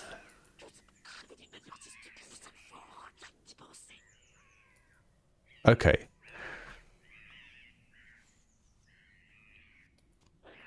So, my understanding of the situation so far is we've got two ladies who live together. They're called Lavender and Violet. Violet is the lady who is still here. Lavender is the lady who's in the grave. There is a sort of memento of Lavender in here. And the sword that's in the grave is Lavender's sword. And then Violet has the axe. And that explains why... we've got an empty weapon rack here. And actually, if we look at it now, look. So yeah, Baby Boo in the chat, I didn't realise when you said the sword that is in the grave, I didn't realise you were talking about what goes in this slot. Yeah, that's it. So they used to live here together. Lavender died. And now Lavender's sword from here is on her grave. And she died in a stupid way.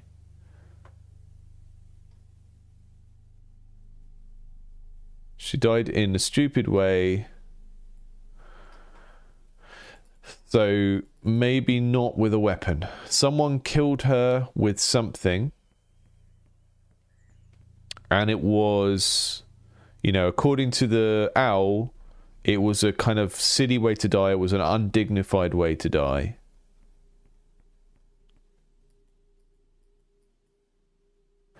And if we think of this as like a story about, you know, this old lady here, she's got some trauma from what happened, presumably.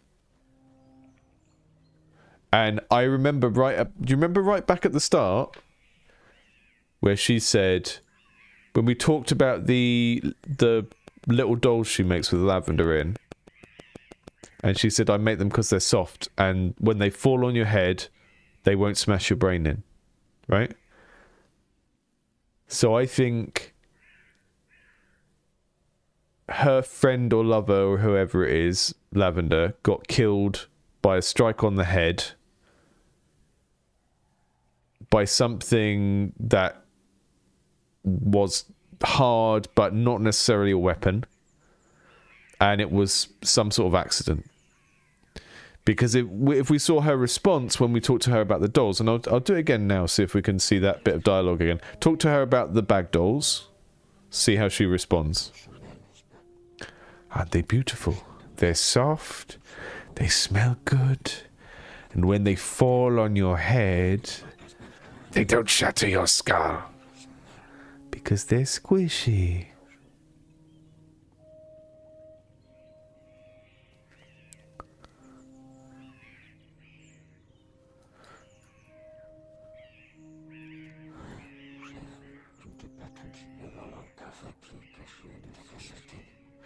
So, to me, that suggests that Lavender was killed by an accidental blow to the head with something hard. Now, if this was her bed, then I guess her own sword could have fallen on her head, but I don't think that's it. That doesn't make much sense.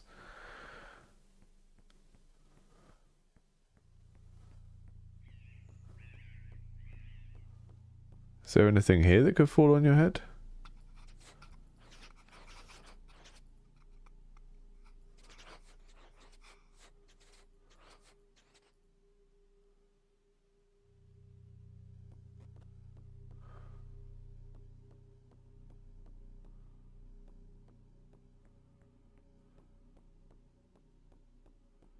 So I think the Falor, and if you think of what the word forlorn means, so forlorn with an N on means like, you know, being very sad, being distraught, sad. So if the ghost is called a Falor, it's maybe, I don't know if a Falor is actually a type of ghost from folklore. From everything I've seen in this game, it feels like it's capturing the mood of a particular type of folklore, but not necessarily drawing from it in a literal way. So I think the Falor could be the ghost of Lavender, and it's a sort of sad spirit.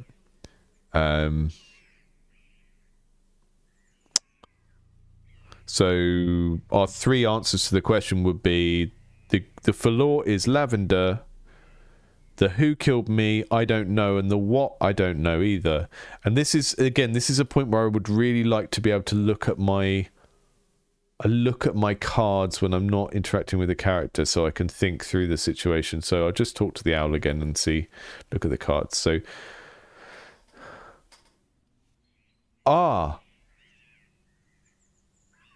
okay. The owl statue, right? All of the statues are like broken and everything, right? But the owl statue was taken out and thrown in the river. So the old lady was particularly angry about the owl statue. So maybe it was that Violet was making these statues and one of them fell on Lavender's head and killed her. And that's why the owl statue in particular has been taken out to the river. Let's go and find out.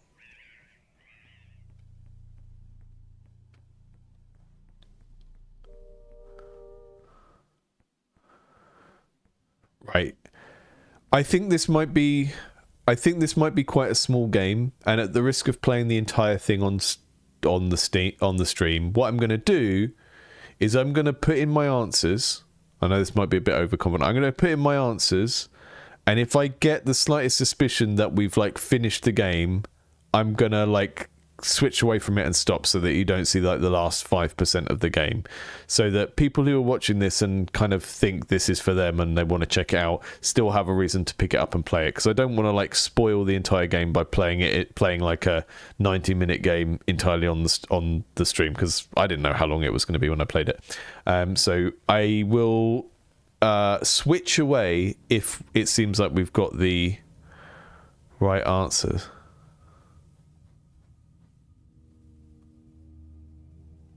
The statue has 3 horns, but that guy only has 2 and a stump. Okay, interesting.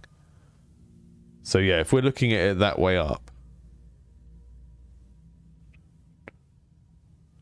I mean, that could just be like a loose representation of a ghost or something, right?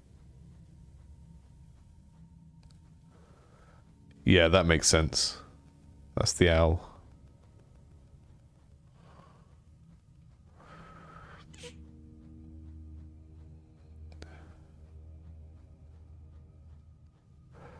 I suspect this game is going to be longer though, because I see all of these characters represented, and there seems to be such a one-to-one relationship between the characters and the statues, and we've seen like a cat and a deer and stuff, and we haven't interacted with them yet, so... Okay, I'm going to say that the Falor is Lavender, and that Violet killed Lavender with the owl statue. And if that's not true, then maybe someone else killed her with the owl statue.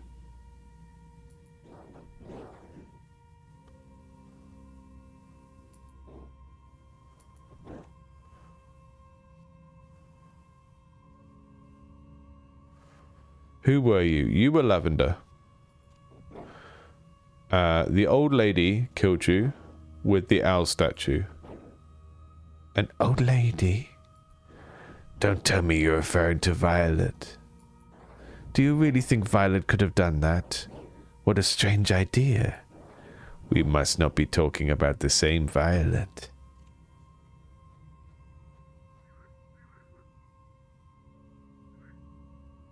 Okay. That's interesting. I didn't get a full-blown fail state.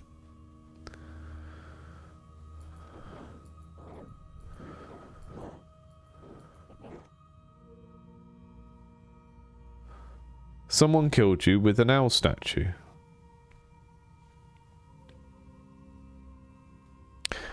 I'm not sure how this works, but maybe it's a case that if you get 2 out of 3 right, you get spared.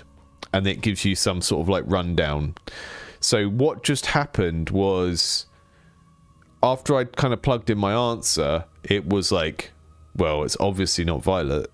Why would it be that person? So what that's telling me is I got 2 out of 3 answers right. And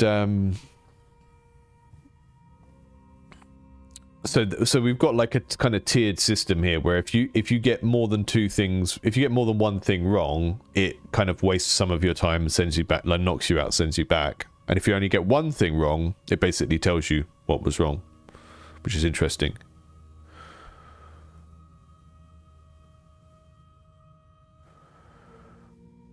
So what would be interesting to me would be finding out where the owl statue was. Like, where was it positioned in the house? Because if it was up above the bed, then the dormouse could have pushed the owl statue and it could have fallen on her from the wall. But we don't know anything about where the owl statue was. I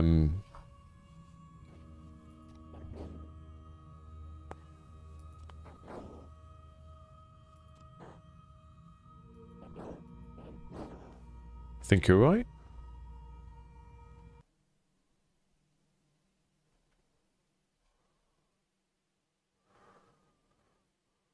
I don't want to finish it on stream because I don't want to give away the ending for anyone who's sort of thinking about playing that one.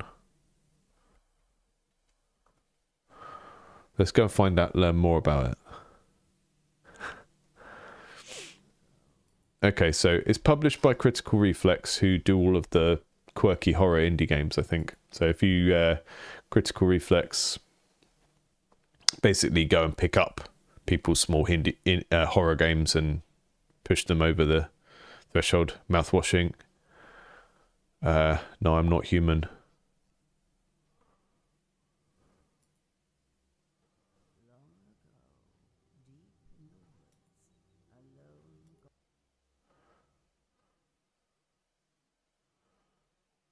But who does the gardening?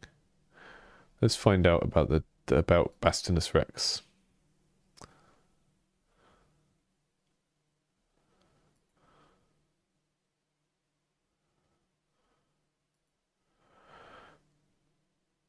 I want to do a... Let's do a poll to find out whether I should finish it on stream. We've got 20 minutes left when I would normally run this stream. I'm trying to find out whether we should actually see the end of the game or not. But I can't post a poll from Streamlabs because it's a... There we go.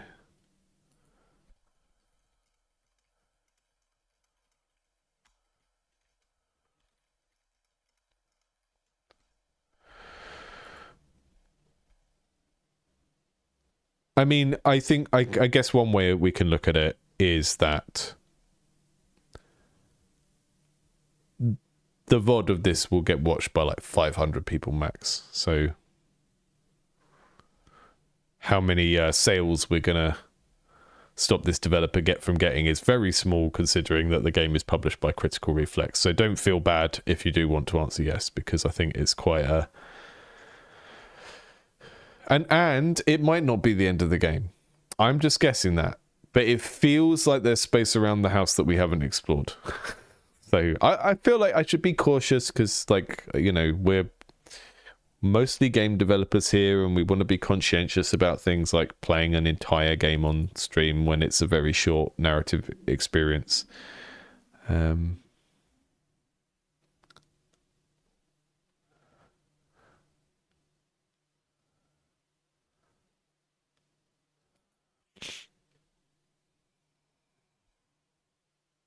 Excellent. Any place but here. Yeah, I think that's another way of looking at it. If you're looking at this game and you're thinking, this is totally my jam, I want to play it myself, I want to work the thing out myself, just stop watching and go and do that, because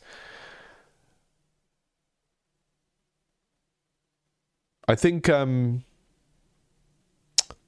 of the things that this game shows and that is interesting about this style of game as well is... I talked about this a little bit when we talked about... I did like a video lecture on sort of narrative design. Whereas it was when we were doing narrative design, and then we were talking about like narrative design and world building and environmental design, and getting people to understand that interpreting is a thing that players do. And I think there are a lot of developers where they think that mechanics are all about the controls and the input into the game and the thing that the player is doing with their hands as they kind of touch their computer or whatever. And in a lot of games that is true, but the reason why we have genres like Walking Simulator is because interacting with a mystery and putting it together in your head is quite enjoyable for certain types of people, right? So if you think of like traditional crime novels and mystery books, people aren't just reading that and passively taking it in. They are, you know, and movies as well. People are watching it and they are gradually working out what happened on their own. As that's part of the enjoyment of the genre. So with a game like this, it is like there is much more to it than just the set of visible mechanics in terms of the interface and everything. It is how the space of the game creates this kind of mystery and these threads that pull you through it. That is kind of the appeal. And I don't know if I could make a game like this. I think it's very hard for me to imagine what that looks like as a process.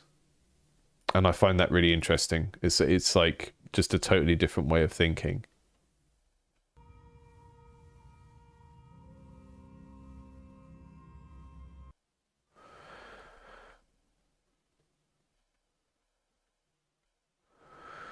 Where did we? It's exactly 50% on the vote. I think next, if one more person decides on the poll, it's going to decide it. So it needs to go up or down from 50%.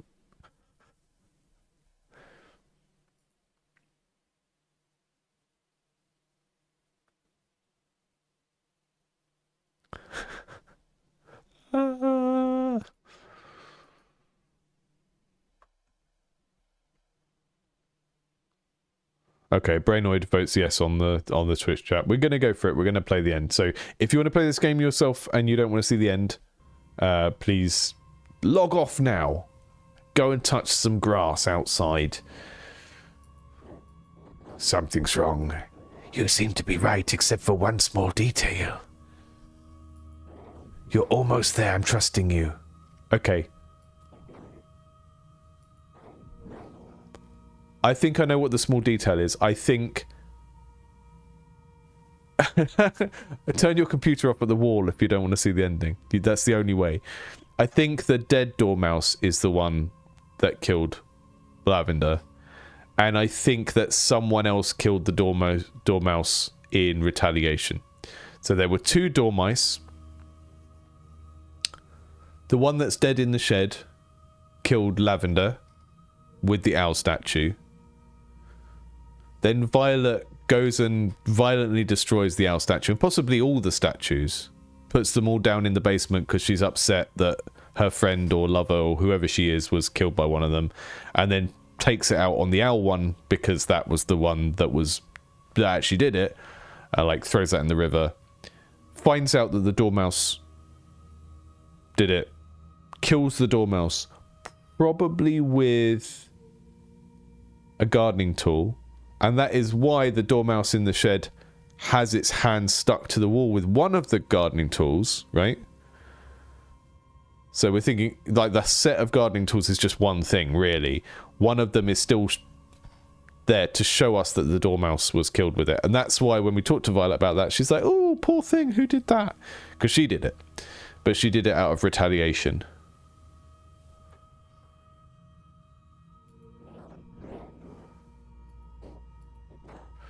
You are Lavender.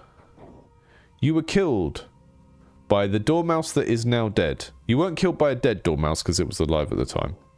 You were killed using an owl statue.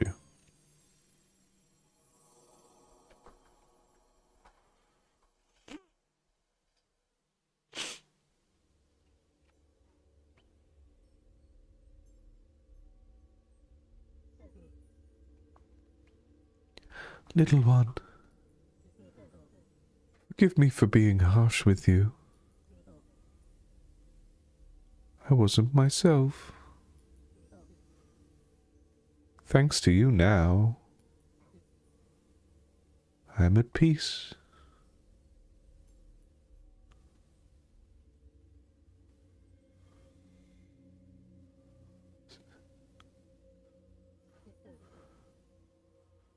New Grimes album just dropped.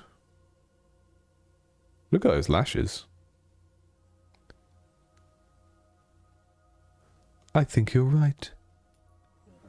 My memories are hazy, but I am Lavender. I died some years ago. A dormouse threw a statue at my head. What an awful fate.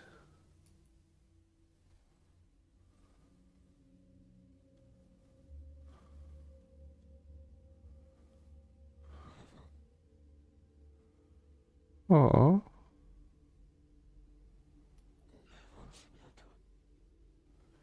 Is that really you? How is this possible?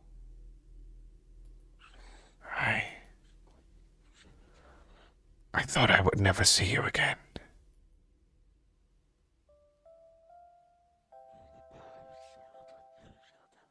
I haven't been able to maintain the garden. Yes, or the owl did say a dormouse will throw things at your head.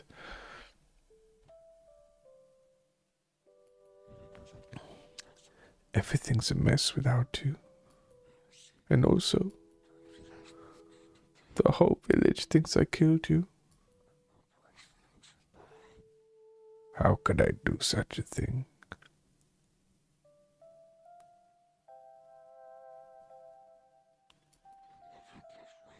Only the owl still tolerates my company. I miss you so much, my love. Violet, don't worry. Thanks to this little Carimara, the nightmare is over.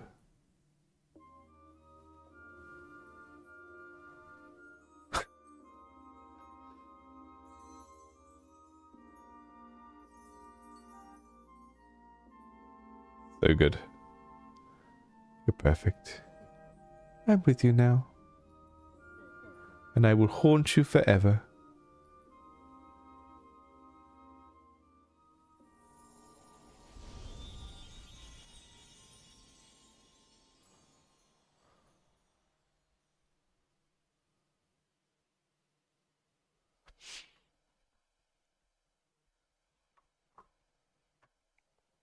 What a perfect Halloween game. Dithering Effect. Quick Dither by Oosikins. The fonts. Not Jam. Dave Van Egdom. Thanks to Dave for the setup of the localization system. Sound effects for the main ending cutscene, the moments when you get knocked out by the dormouse and the ferule, the atmosphere in the cellar, and the sparkling sounds were made by Benjamin Massey. Pepper Jam. Credits music by Modest Musorgi, Night on Bald Mountain. Very cool podcasts that were with me when I was making this game. Silence on Jeu, La Pléiade, Fin du Game. French developer, maybe.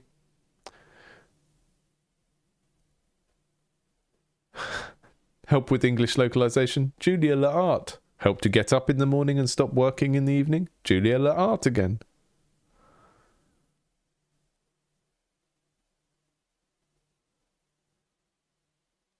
Help with using complicated stuff like Git and Steam.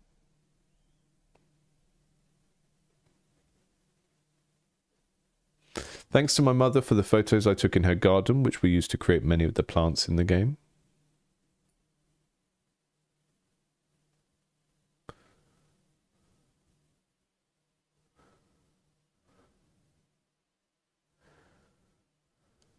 Yeah, so this is I think this raises interesting questions about publishers and scenes, because so much of the 280 in the chat said interesting wrong organ are the people that made mouthwashing, right? So mouthwashing, same publisher as this, and then we've got a connection here where someone from another development team that published through what's the publisher called here? I can't remember. It was on Steam a minute ago.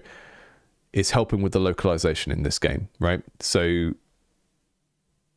I think a lot of the discourse that we get about publishing is be careful, shysters, be wary, all of that kind of stuff. And that's totally fair. And I'm sure there are lots of cases where that is true. But you also get cases like this, and my Steam has crashed, so I can't go back to find out what the publisher is called. Unfortunately, someone in the chat might remember this publisher that releases all these small like indie horror games, where it is a bit more like what record labels would have been like in the 1990s, where you get like someone that specializes in a particular type of thing, and they also kind of facilitate collaborations between people in that thing as well.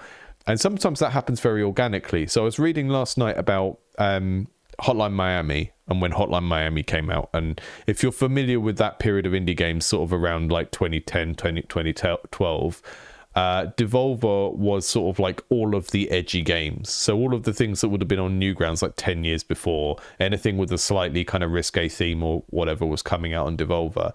And the way that the two guys that the two guys that made Hotline Miami were friends with members of Vlambeer. So that's Rami and Willem, I think it is the other guy. Sorry if I got your name wrong, Willem. Those guys had played the game, and they were already being published by Devolver or in talks with Devolver, and gave a demo of Hotline Miami to them, right?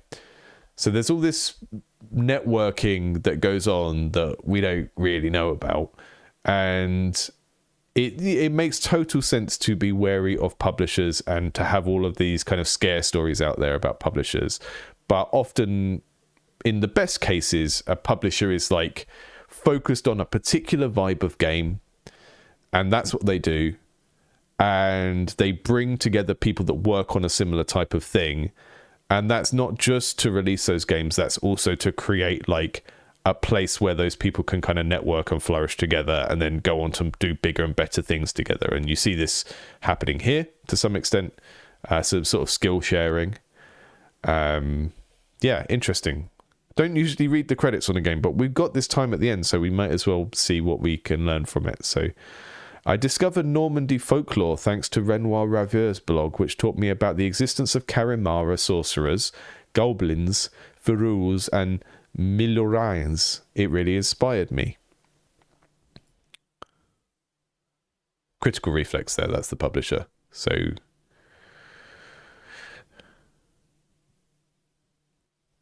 really interesting, how something that can be predominantly made by one person ends up having all of these people involved in taking it to market as well.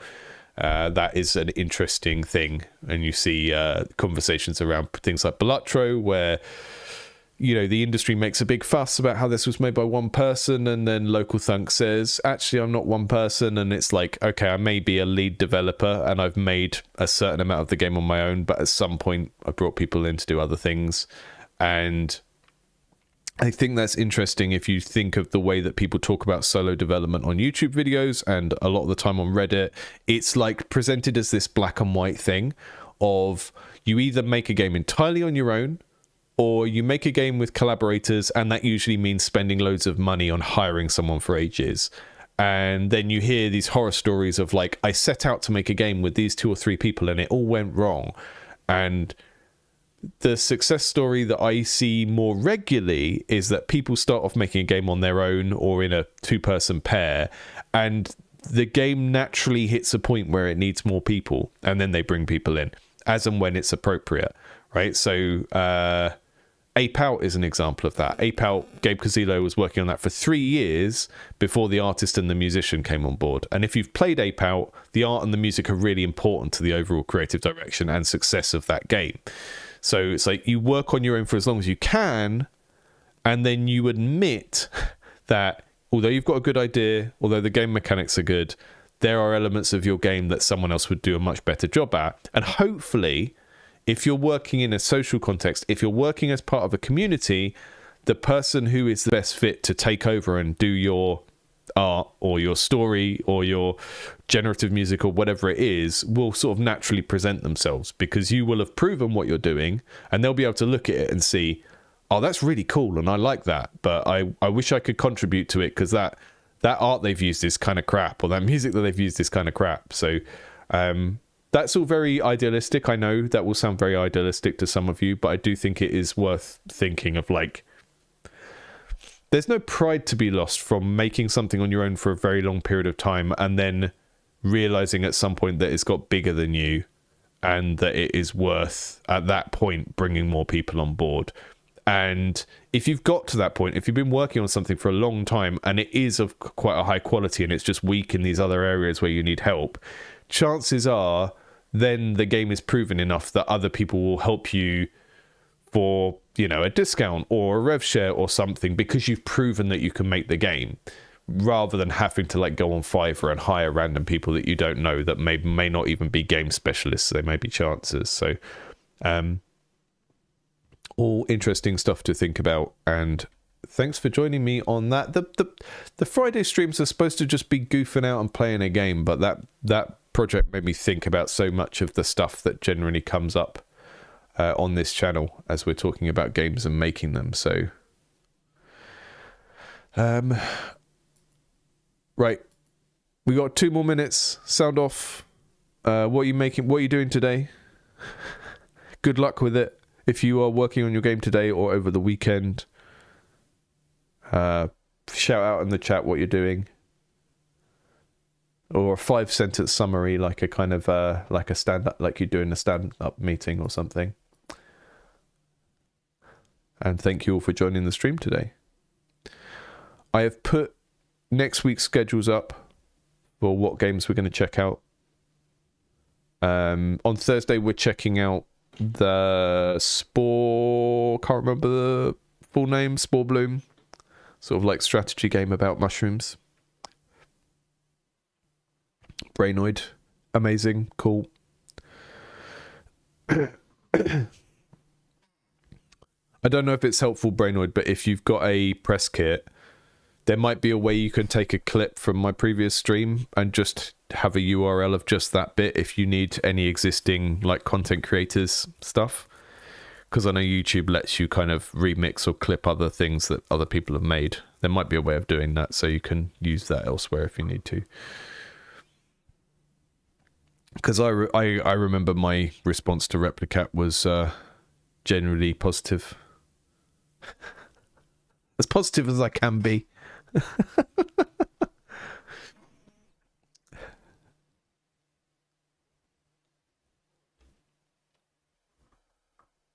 And yeah, if you missed the beginning of the stream, just to let you know that next week, the Wednesday stream, when I play games submitted via the Discord, so channel supporters games, I'm going to move it a bit later in the day, because that stream happens every other week, and I just thought I would try and do a stream at a different time of day when I usually can't stream that time of day, but I thought moving something a bit later might make it a bit more accessible to a different range of people. So I'm going to try that next week. So Tuesday and Thursday, I'll be online at 10 my time. I'll be working on my game on Tuesday, And on Thursday, be checking out one of your games, in this case Spore Bloom. And then Wednesday, we've got the community playtesting stream where whoever in the Discord has submitted a game via the playtesting and QA channel to that form, I will play those games. I'll be prioritizing the game that didn't get shown last time, which was Planet Popper. So that will be first, and then whatever else is in the queue that we can fit in the time. But yeah, I'm moving the stream to later in the day just for next week, just to try some different stuff, and hopefully that still works for most of you. If we end up with like no one showing up for the stream, then I'll move it back to 10, but I just thought I would try and mix it up and do some experimenting with that, because I know there are people in time zones that never get to join one of those 10 a.m. streams, and that's a shame, because, you know, I think even if you live in America and my 10 a.m. is your 2 a.m., you should still stay up to watch them, because sleep is for the weak. Farewell. Have a good weekend. Have a happy Halloween if you're celebrating. Don't forget to barricade the house so you don't get eaten by a ghost or whatever that owl thing was, or a dormouse or anything.